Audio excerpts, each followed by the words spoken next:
Congratulations, Alex and family.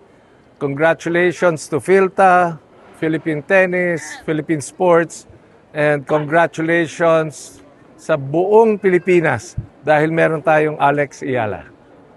Sir, ngayon na napakalaki, very obvious yung impact ni Alex sa Philippine sports, no? Hindi lang sa Philippine tennis, not just on her career. Talagang malaki yung impact niya sa Philippine sports. Ano pong magagawa natin pa to help catch on this impetus na para lumago pa lalo ang sports at saka tennis dito? Marami tayong ginagawa, marami tayong gagawin, and si Alex ang dahilan, isa sa mga dahilan kung bakit kailangan nating pabilisin lahat ng plano for Philippine tennis and Philippine sports. Alam mo, yung isang icon katulad ni Alex, who is just 21, if you look around, you look at all these kids here, ano yan eh, idolo siya ng mga kabataan, idolo siya ng bawat Pilipino.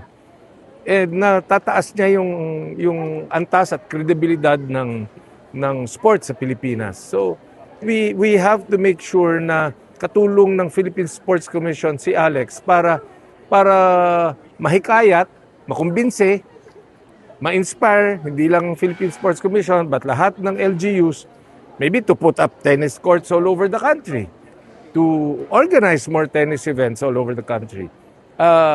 Pag nangyari yan, ang Philippine Sports Commission, susuporta yan para magkaroon ng sinasabi natin yung mga regional training centers all over the country.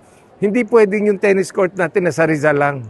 Kailangan may maganda rin tayong tennis court sa Visayas, meron rin tayo sa Mindanao, meron rin tayo sa Northern Luzon, meron rin tayo sa Southern Luzon. Yun yung aligned yung nangyayari sa tennis because of Alex sa programa ng Philippine Sports Commission.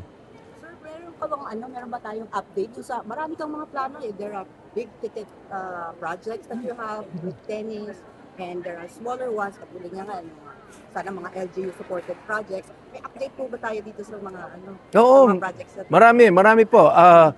Alam mo, galing lang ako sa Cebu nung isang araw at may isang malaking kumpanya ron, saka na natin i-disclose kung sino, na talagang gusto magpatayo ng 5 tennis courts, competition courts, so that Cebu can host WTA in the very near future.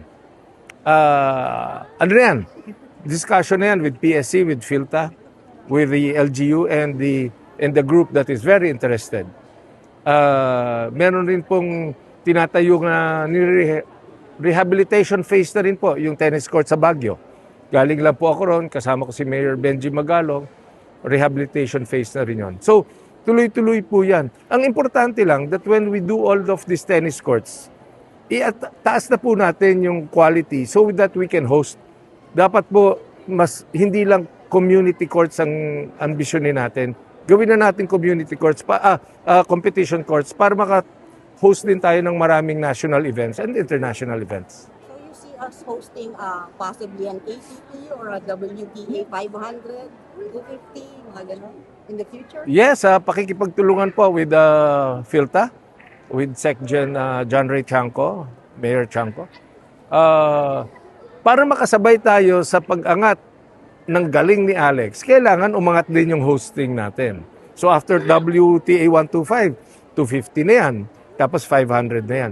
Papunta ba tayo ron? Gusto ba natin yon? Gagawin talaga natin yon. Kung kailan, as soon as possible. Abangan ang susunod na kabanata.